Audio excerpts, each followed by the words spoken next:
Will this be a replay of 2004? We had a dozen ballot initiatives back then. It helped turn out the Republican base. What's going to happen in November?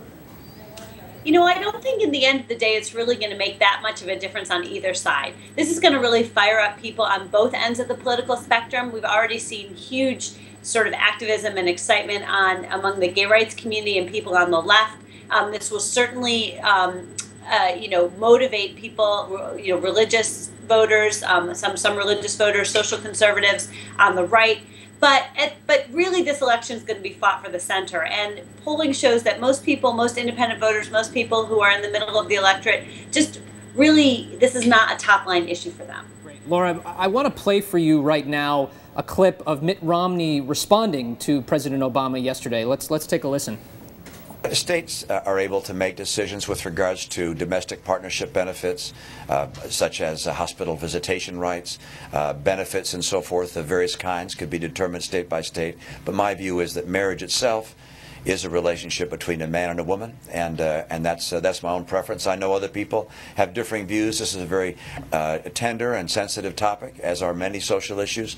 But I have the same view that I've had since running for office. They both throw this to the states, and tell us a little bit about where battleground states in particular are on this issue. Well, you know, the vast majority of states, battleground or not, have outlawed gay marriage, have defined it either through their state constitutions or through legislation as marriage as being between a man and a woman. So really, when you look at the landscape, there are very few states, there are some big exceptions, including New York and the District of Columbia, that allow gays and lesbians to marry, but most places do not. So, this is an issue that is essentially decided at the states. There is one big federal question, which is the Defense of Marriage Act and whether it should be repealed or overturned. President Obama, even before he said he was personally supportive of gay marriage, had already said that he was against the Defense of Marriage Act, which basically says that the federal government will not recognize any of these marriages performed in states that do allow it.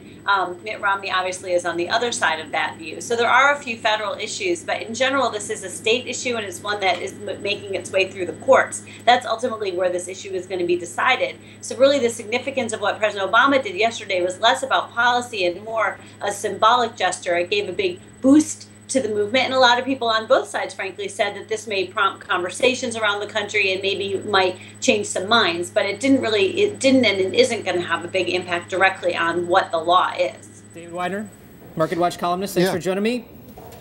Well, I thought Barney Frank had a great comment about this yesterday. Of course, he's the openly gay congressman from Massachusetts, and he said, "I think everybody out there in the country, or a majority of Americans, already thought the president was for gay marriage, simply because he hadn't been defending the Defense of Marriage Act and that kind of thing."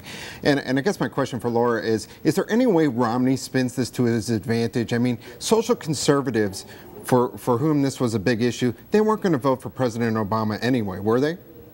No, I think it's fair to say that the vast majority were not going to vote for him anyway. But the interesting thing when you look at Mitt Romney and how he responded is that he didn't really seize this. He gave his opinion, but there's absolutely no indication yesterday from the Romney camp that they want to make this a big issue. From their point of view, any time spent talking about this issue is time that they're not spending talking about the economy, which is what they really want to talk about. That's where they think they have the strongest case. So they don't have a strong interest in pumping this up. I don't know that that was the situation in 2004, which we were mentioned earlier, where there really was a lot of motivation to activate the social conservatives and turn them out. Part of the reason why things have changed since then is that the country has moved. Gay marriage is a lot more accepted than it was just even 8 years ago. So if you look at polling, the movement has been pretty dramatic. So it's just not the same kind of hot button issue it was then. And like I said, the Romney camp shows no indication of wanting to try to make it that.